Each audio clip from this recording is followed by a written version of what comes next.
Dans cette vidéo, je vais vous montrer comment créer une série de photos cohérentes autour d'un même sujet culinaire.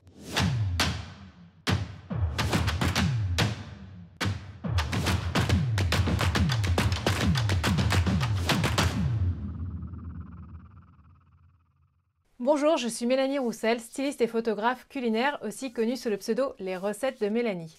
Je forme et accompagne les passionnés de food à réaliser des photos alléchantes pour qu'ils puissent enfin vivre de leur passion.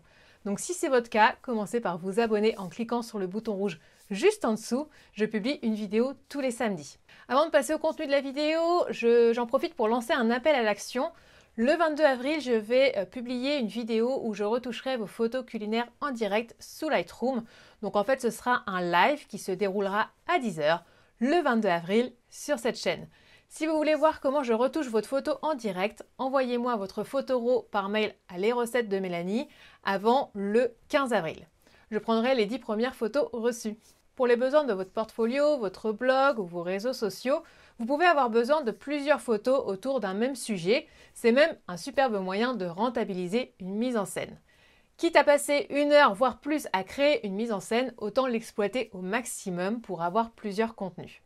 Alors ce que je vous conseille, c'est de vous faire une petite checklist avec les conseils que je vais vous donner dans cette vidéo pour y penser lors de votre prochain shooting.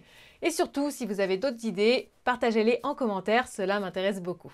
Premier conseil, variez les angles de prise de vue. Si vous faites la première photo en flatless, c'est-à-dire vue de dessus, essayez ensuite avec un angle à 45 degrés ou de face. Cela nécessitera sûrement de revoir un petit peu la composition et de bouger certains éléments, mais c'est assez accessible. Deuxième conseil, changez de focale ou de distance. Si vous avez pris une vue large, plutôt grand angle, rapprochez-vous physiquement ou zoomez avec votre focale si vous le pouvez, donc pour utiliser une focale plus longue, voire un objectif macro pour prendre des détails, ou alors vice-versa si vous avez commencé avec une vue très rapprochée. On n'y pense pas assez, mais prendre des photos de détails permet d'obtenir un point de vue complètement différent et au final une photo qui change vraiment. Troisième conseil, prenez une photo au format paysage et une au format portrait. Personnellement, je prends quasiment que des photos au format portrait. C'est une déformation des réseaux sociaux et en particulier d'Instagram où l'on poste que du vertical.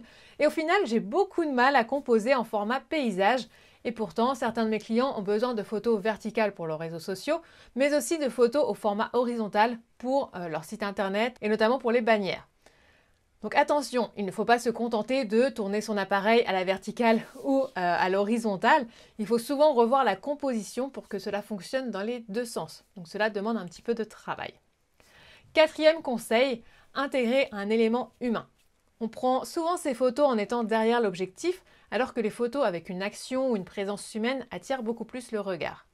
Donc pas besoin de passer des heures à chercher comment intégrer une présence humaine ou à revoir la composition. Le plus simple, c'est de mettre tout simplement une main autour du sujet, par exemple. Je vous renvoie d'ailleurs à ma vidéo sur 3 types d'actions en photo culinaire. Si votre première photo est déjà avec un aliment humain, faites-en alors une sans présence humaine. Cinquième conseil, s'il s'agit d'un sujet fermé, comme un gâteau ou un entremets par exemple, ouvrez-le et prenez une photo de l'intérieur. C'est bien d'avoir une photo dans son ensemble, mais souvent on a envie de voir ce qui se trouve à l'intérieur quand cela s'y prête. Ces 5 conseils permettent de créer une série cohérente qui peut vraiment être adaptée pour un blog de cuisine notamment. Mais maintenant, on va voir quelques conseils pour changer d'ambiance sans pour autant changer drastiquement de mise en scène et donc pouvoir avoir plusieurs photos, donc plusieurs contenus vraiment différents sans pour autant passer beaucoup de temps dessus. Donc le conseil, ça va être de changer la lumière. Donc le plus simple, c'est de changer la direction. Donc pour cela, il suffit de placer l'appareil différemment par rapport à la lumière. Si vous avez commencé en étant placé de façon latérale par rapport à la lumière, placez-vous en contre-jour. Dans le premier conseil, je vous incitais à changer d'angle. Donc en fait, je vous demandais de pivoter de haut en bas. Tandis que là, en fait, il va s'agir de pivoter de gauche à droite afin de changer la direction de la lumière. Essayez aussi de changer la qualité de la lumière en passant par exemple d'une lumière douce à une lumière dure ou vice-versa. Cela sera beaucoup plus facile avec une lumière artificielle où il vous suffira d'enlever ou d'ajouter un modeler. Et cela va rendre quelque chose complètement différent. Septième conseil, essayez de modifier quelques éléments de stylisme. Par exemple, l'arrière-plan ou le fond, car cela peut faire une très grande différence. Vous pouvez également ajouter un bouquet de fleurs ou enlever un élément. Donc c'est un conseil qui demande un petit peu plus de travail, Mais si vous êtes vraiment inspiré par votre sujet, cela peut être intéressant d'en profiter. Voilà pour mes conseils pour exploiter au mieux votre mise en scène. Si vous avez aimé cette vidéo, je compte sur vous pour mettre un petit pouce en l'air. Je vous remercie beaucoup et à samedi prochain.